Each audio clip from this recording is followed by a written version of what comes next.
Good evening, and thank you for joining me for another Boring Books for Bedtime. I hope tonight's selection provides all the boredom your busy brain needs to quiet down and let you get some sleep. Before we begin, I'd like to give a special shout out of thanks to quite a list of new members of our Patreon family. Pablo, Erica, Trisha Lee, Jenny, Physiological Cat, Miri, and Carrie, Harrison, and Sabrina. Thank you all so much for supporting this podcast. By becoming members of Patreon, you help us remain 100% listener-supported and ad-free for everyone, and it's very much appreciated. If you're interested in supporting Boring Books for Bedtime and finding out more about the perks available to subscribers, including exclusive episodes and giveaways found nowhere else, you'll find a link to Patreon in the show description. You'll also find a link to buymeacoffee.com, where you can support us with a one-time tip, no subscription required. I hope you'll take a moment to check them out. Now, let's read and relax. Find a comfortable spot. Adjust your volume. Take a nice deep breath in. Let it out slowly. And off we go. Tonight we continue a month of listener requests from the winners of our May raffle. This week, the request was something from the Greeks. So let's continue our reading of History of Animals by Aristotle, first written about 2,400 years ago. Let's pick up right where we left off in Book 2, Chapter 2. Let's begin. Chapter 2. Whatever parts a man has before, a quadruped has beneath. Those that are behind in man form the quadruped's back. Most animals have a tail. The seal has a small one, like that of a stag. Hereafter we shall speak of ape-like animals. All viviparous quadrupeds are, so to say, rough with hair, and not like man, who except on his head has not much hair on his body, and what there is very fine, but his head is more massy than that of other animals. And all creatures that have their upper part rough with hair are quite smooth or only slightly rough beneath, but man is contrary to this. And again, each eyelid in man is furnished with lashes, and he has hair on the cheek and lower parts. Other animals are not so furnished, having no hair on the lower eyelid, or only a few hairs under the eyelid. But some hairy quadrupeds are rough all over, as the hog, the bear, and the dog. The neck of others is the roughest part, as in those which have a mane like the lion. In others which have a mane, the back of the neck from the head to the point of the shoulder is hairy, as the horse and the mule. And among wild animals with horns, the bonasus, the hippolaphus, as it is called, has a mane upon the point of its shoulder, and so has the pardium, though both these have a thin mane from the head to the shoulder, and the hippolaphus has a beard upon its larynx. Both of these are horned and have a cloven hoof. The female hippolaphus has no horns. It is about the size of a stag. There are hippolaphi in the country of the Arcotay, where also are buffaloes. The wild differ as much from domesticated oxen as wild hogs from tame ones, for they are black and of great strength. Their nose is curved like an eagle's beak, and their horns lie backwards. The horns of the Hippolophus are very like those of the Dorcas. The elephant is the least hairy of all quadrupeds. The tails of animals are like their bodies in roughness and smoothness. In as many as have tails in proportion to their size, for some have very small tails. Camels have a part peculiar to themselves, called the hump upon the back. The Bactrian camel differs from the Arabian. The one has 2 humps, the other but one, and they have another hump below, like the one on their back, upon which the rest of their body is supported when they go down upon their knees. The camel has 4 mammae like the cow, and a tail like an ass. It has but 1 knee in each leg, and not many joints, as some persons say. This appearance arises from the position of the abdomen. It has a talus like that of an ox, misshapen and small in proportion to its size. The hoof is cloven. It has not teeth in both jaws. The cloven hoof is formed in this manner.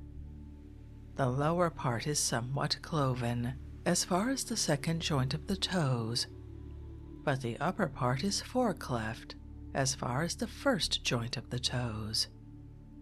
There is a membrane uniting the cloven parts, as in geese. The foot is fleshy underneath like that of a bear, wherefore when camels are used in war and become footsore, their drivers put them on leather shoes. All quadrupeds have their legs bony and sinewy and without flesh. That is, all animals with feet are so formed excepting man, and they are without hips.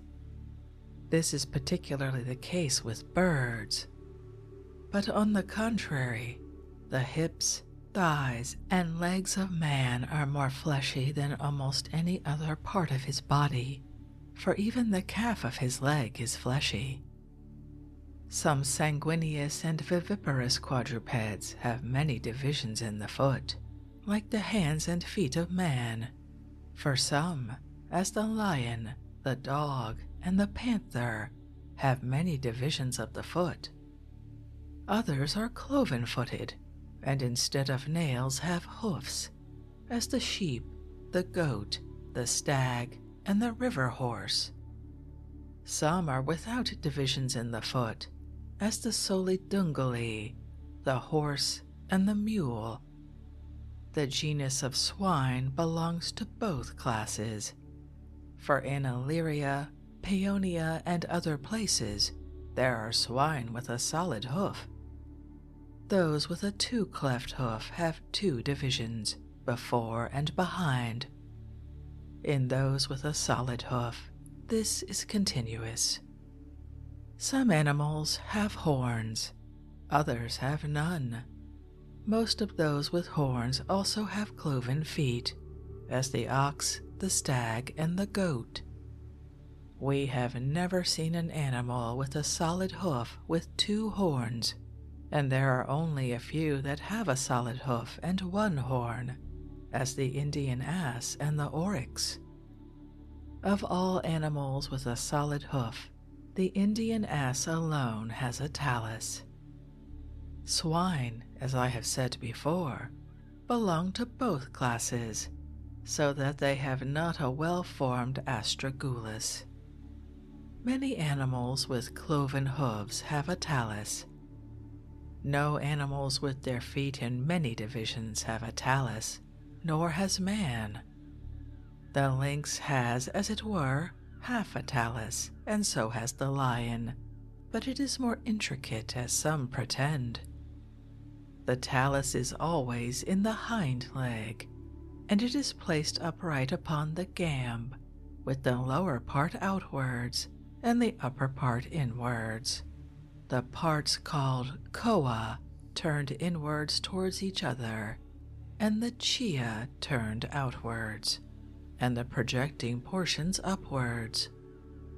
This is the position of the talus in all animals which are furnished with this part.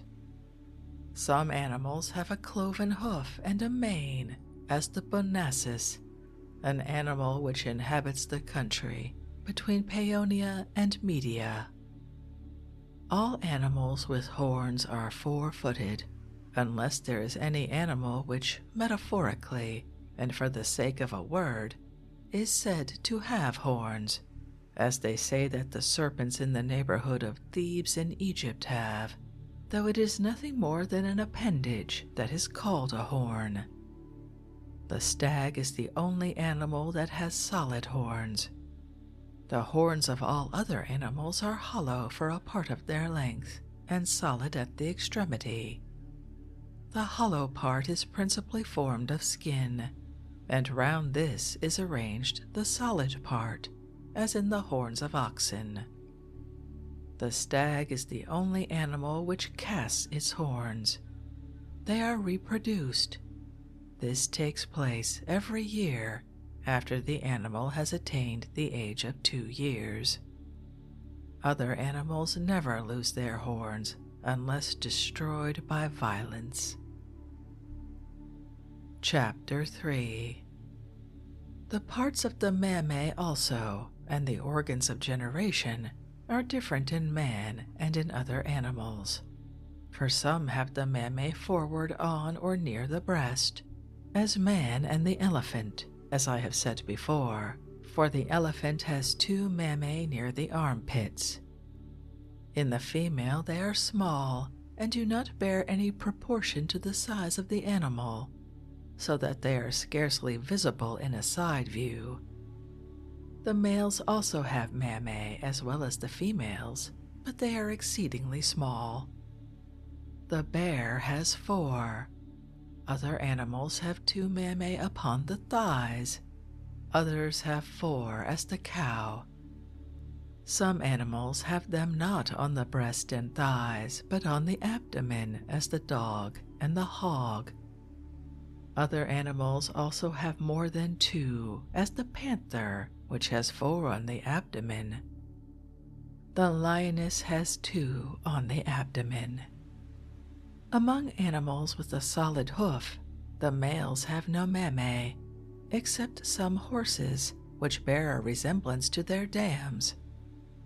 Again, man being a perfect animal, has the upper part of his body less than the lower part. The contrary is the case with other sanguineous animals.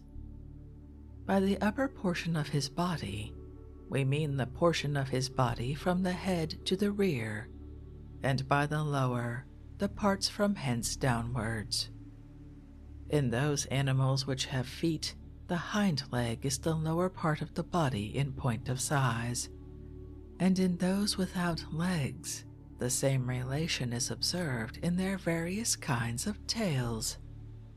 Such is the nature of perfected animals, but they differ in the development of their parts. Man in the young state has the upper part of his body greater than the lower, but as he grows, the proportion of his parts changes. Wherefore also, he is the only animal which does not move in the same way when young and when grown up, for at first a child crawls like a 4-footed animal. Some animals grow in the same proportion throughout as the dog. Others, when they are first born, have their upper part proportionally less than the lower, but as they approach maturity, the upper parts increase in size, as in the Lophiuri, for in these animals the part from the hoof to the haunch never grows after their birth. There is a great difference in the teeth of animals, both among themselves and from the human type. All viviparous and sanguineous quadrupeds have teeth, Some have teeth in both jaws, which others have not. This is the first distinction. Those which have horns do not possess teeth in both jaws, for they have no front teeth in the upper jaw. There are others, as the camel, which, though it has no horns, has not teeth in the upper jaw. Some animals have tusks like the boar, others have not. Some have pointed teeth, as the lion, panther, and dog. The teeth of others have an even surface, as the ox and the horse. Animals with pointed teeth have their teeth fitting into each other. No animal has both tusks and horns, neither those with pointed teeth nor any others. Most animals have their front teeth sharp and their hind teeth flat. All the teeth of the seal are sharp-pointed, showing an approximation to the race of fishes, for all fishes have pointed teeth. None of these genera have a double row of teeth, but if we may believe Theseus, there are some which have this peculiarity, for he mentions an Indian animal called Manticora, which had 3 rows of teeth in each jaw. It is as large and as rough as a lion, and has similar feet, but its ears and face are like those of a man. Its eye is gray and its body red. It has a tail like a land scorpion, in which there is a sting. It darts forth the spines with which it is covered instead of hair, and it utters a noise resembling the united sound of a pipe and a trumpet. It is not less swift of foot than a stag, and is wild and devours men. Man sheds his teeth, and so do other animals, as the horse, the mule, and the ass. Man sheds his front teeth, but no animal sheds the molar teeth. Swine do not shed any of their teeth. About dogs there is some doubt. Some persons think they do not shed their teeth at all, others that they shed only the canine teeth, but it has been observed that they do shed their teeth like men. Perhaps it has escaped notice, because they do not shed them before the inner ones, which are similar, are grown up, and it is probable that the same takes place in other wild animals, since they are said only to shed their canine teeth. Those which are called canine teeth are placed between the cutting and the molar teeth, and partake of the nature of both, for they are wide below but sharp at the top. The male has more teeth than the female in mankind, and sheep, and goats, and swine. This has not been observed in other animals. Those persons which have the greatest number of teeth are the longest lived. Those which have them widely separated, smaller and more scattered, are generally more short-lived. The last molar teeth, which are called wisdom teeth, appear both in the male and female about the age of 20, and some women cut their molar teeth at 80 years of age, causing great pain in the extremity of the jaw, and some men also. This happens with persons who do not cut their wise teeth at the proper age. The elephant has 4 teeth on each side, with which he grinds his food, for he reduces his food very small, like meal. Besides these, he has 2 tusks. In the male, these are large and turned upwards. In the female, they are small and bent in the contrary direction. The elephant has teeth as soon as it is born, but the tusks are small and therefore inconspicuous at first. It has so small a tongue within its mouth that it is difficult to see it. Chapter 4. Animals have very differently sized mouths. for some have wide open mouths as the dog, the lion, and all animals with pointed teeth. Other animals have a small mouth, as man, or a moderately sized one, as the swine. The Egyptian river horse has a mane like a horse, and a cloven hoof like the ox. It has a flat face. The talus is like that of other animals with cloven hoofs, and it has large projecting teeth. It has a tail like a hog, and utters a sound like the neighing of a horse. It is about the size of an ass, and its skin is so thick that shields are made of it. Its intestines are like those of a horse or ass. Chapter 5. Some animals unite in their nature the characteristics of man and quadrupeds, as apes, monkeys, and cynocephali. The monkey is an ape with a tail. Cynocephali have the same form as apes, but are larger and stronger, and their faces are more like dogs' faces. They are naturally fierce, and their teeth are more like dogs' teeth and stronger than in other genera. The apes are hairy in their upper parts, so as to bear some resemblance to quadrupeds, and also in the lower, because they are like men, for in this particular, as I have said before, there is a difference in men and brutes. Their hair is coarse, and apes are rough both above and below. They bear a strong likeness to men in their face, for their nostrils, ears, and teeth, both the fore and back teeth, are like his.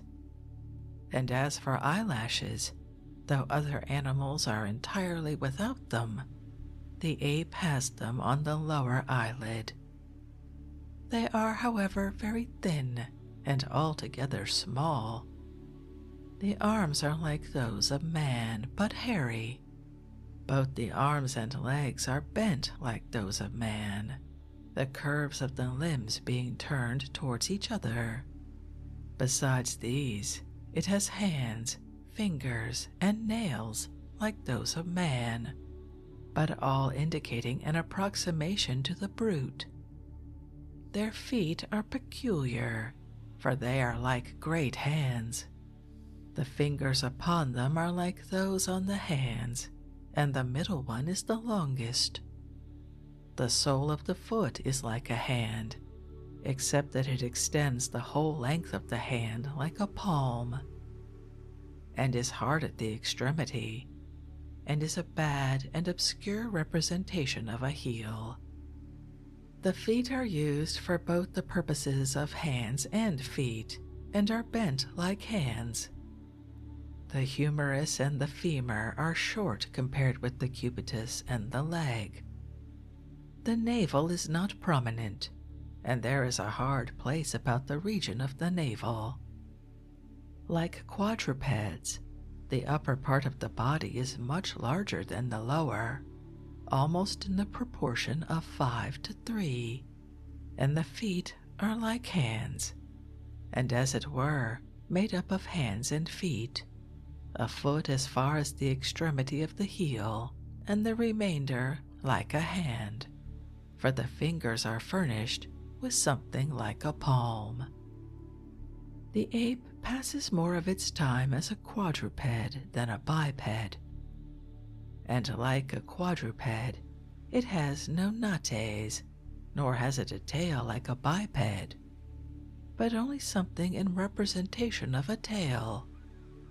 The monkey, as I have said before, has a tail, and all the internal parts of the body are like those of men. The external parts of viviparous quadrupeds are of this nature. Chapter 6.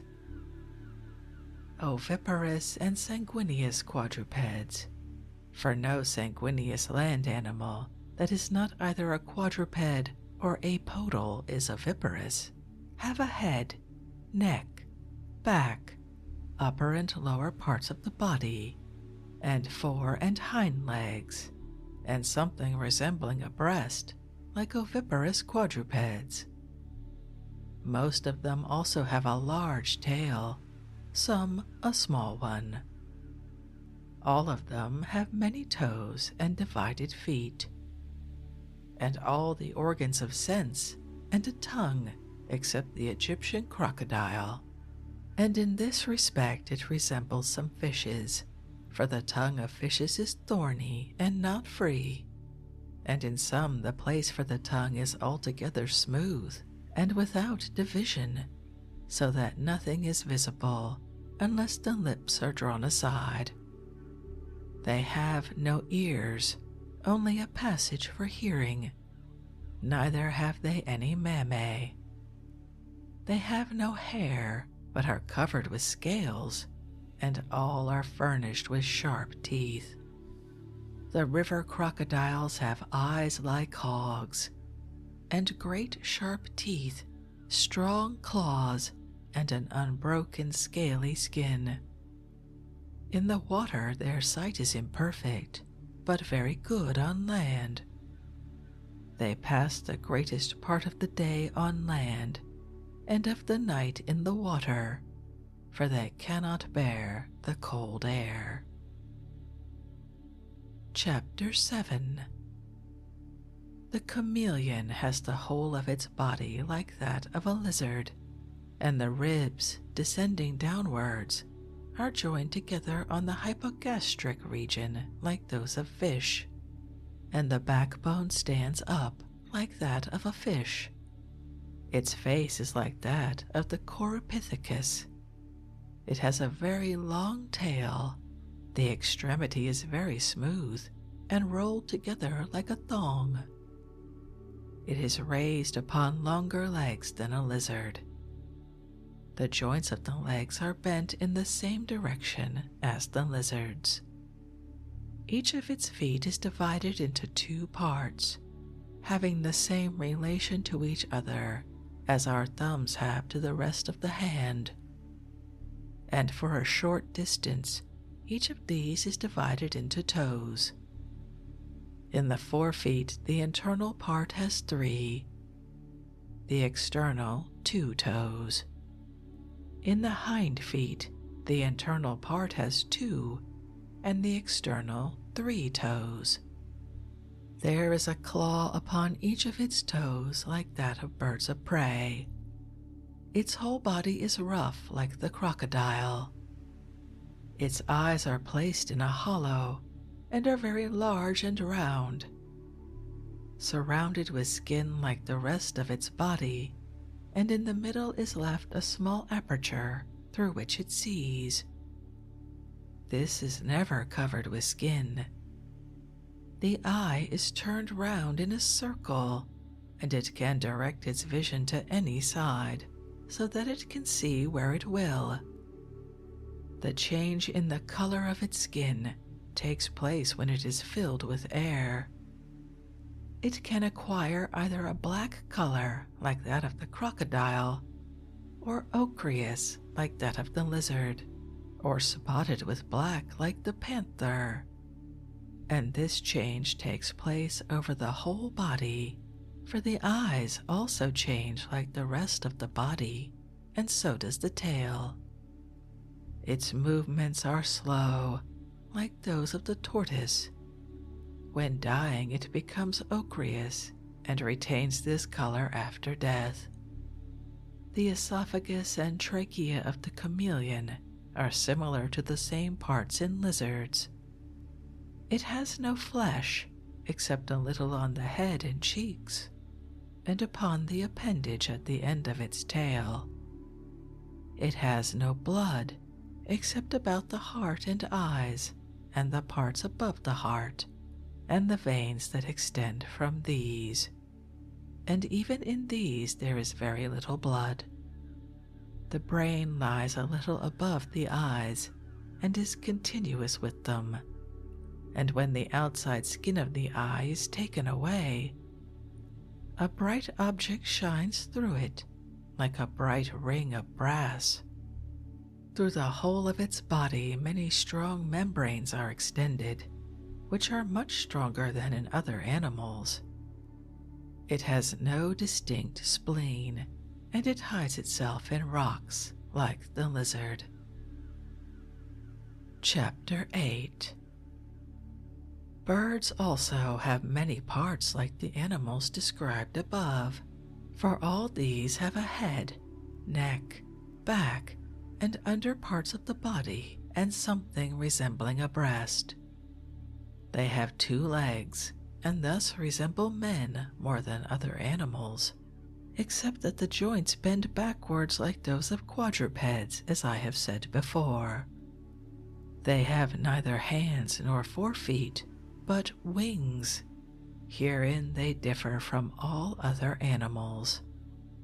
Again, the hip is like a thigh, large and united as far as the middle of the abdomen, so as to look like a thigh when it is separated from the rest of the body, and the thigh where it is joined to the leg is another part.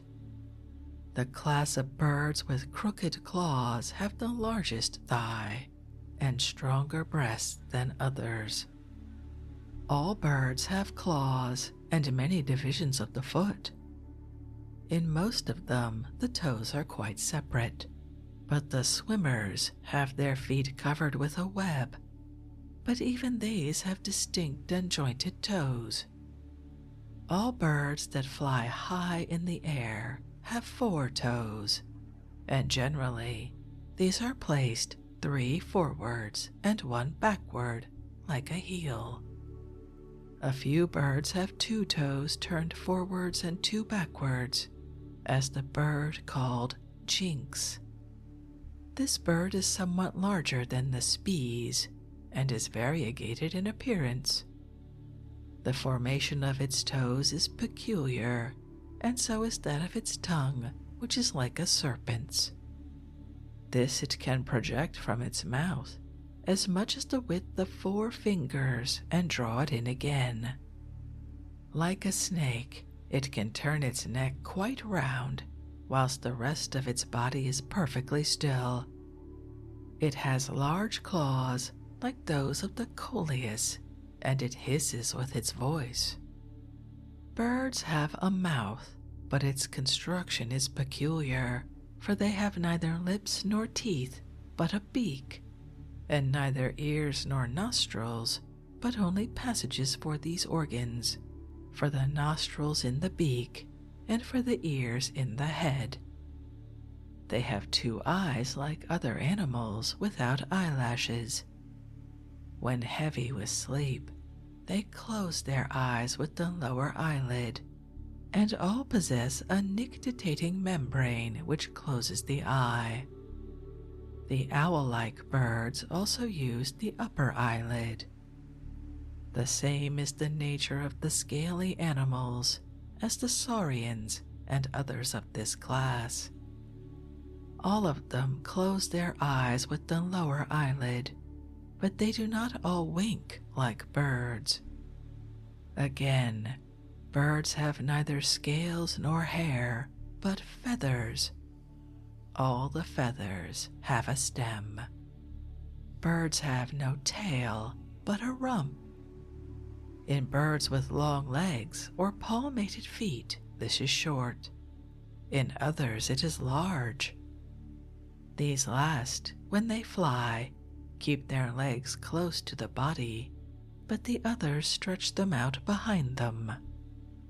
All birds have a tongue, but this differs in various kinds.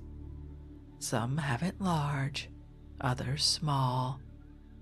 Next after man, some birds articulate words better than any other animals. This is particularly the case with those with broad tongues. No oviparous animal has an epiglottis on its trachea, but it can close and open the passage so as to prevent any heavy thing finding its way into the lungs. Some tribes of birds have spurs. This is never the case with those which have crooked claws. Those with crooked claws are more active in flight. Those which have spurs are heavier in their make. Some birds have a crest, mostly formed of erect feathers. The domestic fowl alone is peculiar, for its crest is neither flesh nor very unlike flesh. Chapter 9. Among aquatic animals, there is one class of fish which embraces many forms and is separated from other animals, for it has a head and upper and lower parts, in which last are the stomach and bowels, and a continuous and undivided tail. This is not alike in all. They have neither neck nor limb, nor internal and external reproductive organs, nor mammae, nor has any other animal mammae that is not viviparous, nor indeed all viviparous animals, but those only that are internally viviparous, and not first of all oviparous. For the dolphin is a viviparous animal, wherefore it has two mammae, not indeed above, but near the organs of reproduction. It has not evident nipples, but as it were, a stream flowing from each side. From these the milk exudes, and the young ones suck as they follow the mother. This has been distinctly observed by some persons. But fish, as we have observed, have neither mammae nor any external passage for the reproductive organs. In the bronchia, they have a distinctive organ, through which they eject the water they have received into their mouths, and they have fins. Most fishes have 4, but the long fishes, as the eel, have only 2 placed near the bronchia. And in this respect, the cestraeus, a fish in the lake of Siphé, is similar to the eel, and so is the fish called Taenia. Some of these long fish have no fins, as the Murena, nor have they divided bronchia like other fish. Some fish with bronchia have coverings over their bronchi. In all the cartilaginous fishes they are uncovered. All fishes that have coverings have the bronchia placed on their sides. Among the cartilaginous fishes, some are broad in the lowest part, as the narce and the batos. Some very long in the sides, as all the Galeodea. In the batrachus, although the bronchia are on the sides, they are covered with a coriaceous, not a prickly membrane, like those of fishes which are not cartilaginous. In some fishes with bronchia they are single, in others double, but the last towards the body is always single. Some have but few bronchia, others have many, but their number is always equal on both sides. And those with the smallest number have always 1 on each side. This is double in the capros. Others have 2 on each side. Sometimes these are single, sometimes double, as in the conger and the scarus. Others have 4 simple bronchia on each side, as the elops, synagris, murena, and eel, and others have 4, all divided except the last, as the chicle, perca, glanis, and cyprinus. All the Galeodea have 5 double bronchia on each side. The Xiphias has 8, which are double. This is the manner and number of the bronchia of fishes. And fish differ in other respects besides their gills, for they have no hair like viviparous quadrupeds, nor scaly plates like oviparous quadrupeds, nor feathers like birds, but the greater number of them are covered with scales. Some of them are rough, and a very few are smooth. Some cartilaginous fishes are rough, others smooth. Congers, eels, and tunnies are smooth. All fish except the scarus have pointed teeth, and all have sharp teeth, some several rows of them, and teeth on the tongue. They have also a hard, prickly tongue, so united to the mouth as sometimes to appear without a tongue. The mouth of some fishes is wide, like viviparous quadrupeds. They have no external organs of sense, nor even passages for smelling or hearing. But all have eyes without eyelids, though their eyes are not hard. All fishes are sanguineous. Some are oviparous, others viviparous. All those that are covered with scales are oviparous. The cartilaginous fishes are all viviparous, except the Batrachus. Chapter 10. The remaining class of sanguineous animals is that of serpents. These partake of both characters. The greater portion of them inhabit the land. A few inhabiting water are found in rivers. There are also serpents in the sea, very like those on land, except in their head, which is more like that of the conger. There are many genera of sea serpents, and they are of all kinds of colors. They do not exist in the deepest part of the ocean. Serpents are apodal, like fishes. There are also marine scolopendrae, very like those on land, but rather less. They live in rocky places. In color they are redder, and they have more feet and slighter legs than in the terrestrial species. These also, like the serpents, are not found in deep places. And there is a small fish which lives among the rocks, which some call a Echinus. Some people use it for trials and filters. It is not fit for food. Some people say it has feet, but it has none. The fins, however, are like feet, which gives it this appearance. I have now described the external parts of sanguineous animals, their nature and their number, and the differences which occur amongst them. Chapter 11.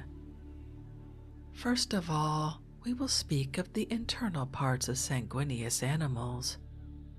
For the greatest number of genera differ from other animals, some being sanguineous, others exsanguineous.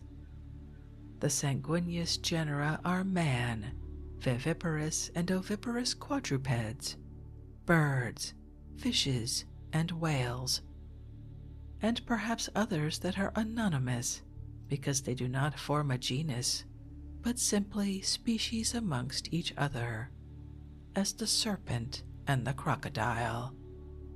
All viviparous quadrupeds have an esophagus and trachea, situated as in man, and so have oviparous quadrupeds and birds, though there is some difference in the formation of these parts. All that breathe by inhaling and exhaling air have lungs, trachea, and esophagus. The position of the esophagus and trachea, though similar, is not the same, nor are the lungs alike in all, nor similar in position. All sanguineous animals have a heart, and a division in the middle of the body called a diaphragm. In small animals its smallness and thinness render it less apparent. The heart of the ox is peculiar, for there is a kind of ox, though not the whole genus, which has a bone in its heart, and there is also a bone in the heart of the horse. Not all animals have lungs. Fish and those with gills have no lungs. All sanguineous animals have a liver, generally a spleen also. But in oviparous animals that are not viviparous, the spleen is so small as nearly to escape notice, as in most birds, the pigeon, kite, hawk, and owl. The Aegocephalus has none at all. Oviparous quadrupeds are of the same nature, for they have a very small spleen, as the tortoise, emis, frene, lizard, crocodile, and frog. Some animals have a gall upon the liver, others none. Among viviparous quadrupeds, the stag has none, nor the deer, horse, mule, ass, seal, and some swine. The Achenian stag appears to have the gall in the tail. That which they call gall in these animals resembles it in color, but it is not liquid like gall, but more like the spleen in its internal structure. All, while they are alive, have worms in the head. They are produced in the hollow part under the hypoglottis and near the vertebrae, where the head is joined on. In size they resemble very large maggots. They are numerous and continuous, in number not generally more than 20. Stags, as I have observed, have no gall, but their intestines are so bitter that dogs will not eat them if the deer are fat. The elephant also has a liver without a gall, but when the part where the gall is attached in other animals is cut open, a quantity of fluid, like bile, more or less abundant, runs out. Among those animals which inhale sea water and have lungs, the dolphin has no gall. All birds and fishes have galls, and all oviparous quadrupeds, to speak of them at once, have a gall, greater or less. But in some fishes it is placed upon the liver, as the Galodia, Glanis, Rhenae, Liobatus, Narsae, and in some long fish, as the eel, Balone, and Zygina. And the Callionymus has a gall upon the liver, larger in proportion to its size than any other fish. Others have a gall upon the intestines, extending from the liver by several thin passages. The Amia has it stretched out upon the intestines, and equal to them in length, and many times folded upon it. Other fish have the gall upon the intestines, some at a greater, others at a less distance, as the Batrachus, Elaps, Synagris, Murina, and Xiphias. And the same genus often appears to have the gall extended in both directions, as the conger. In some individuals it is turned towards the liver, in others suspended before the liver. The same structure is observed in birds, for some have the gall turned towards the stomach, and others towards the entrails, as the pigeon, crow, quail, swallow, sparrow. In others it is directed both towards the liver and the stomach, as the Aegocephalus. In others, as the hawk and kite, it is directed towards the liver and the intestines.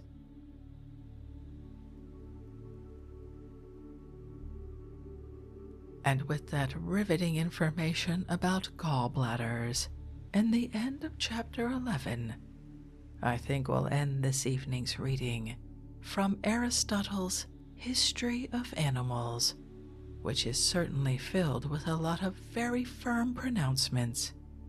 I can't say whether any of them are true, but some of them seem true. and that's good enough for this evening. I hope you enjoyed that. If you'd like to read this classic of science for yourself, and I am putting science in quotes there, as always, you'll find a link to a free ebook from Project Gutenberg in the show description. If you'd like to connect, suggest a boring book you'd like to hear read, or request more from one we've already started, you can drop me an email via our website, www.boringbookspod.com. It's always a pleasure to hear from you. Thank you so much for joining me for this evening's reading. Until our next boring book, good night.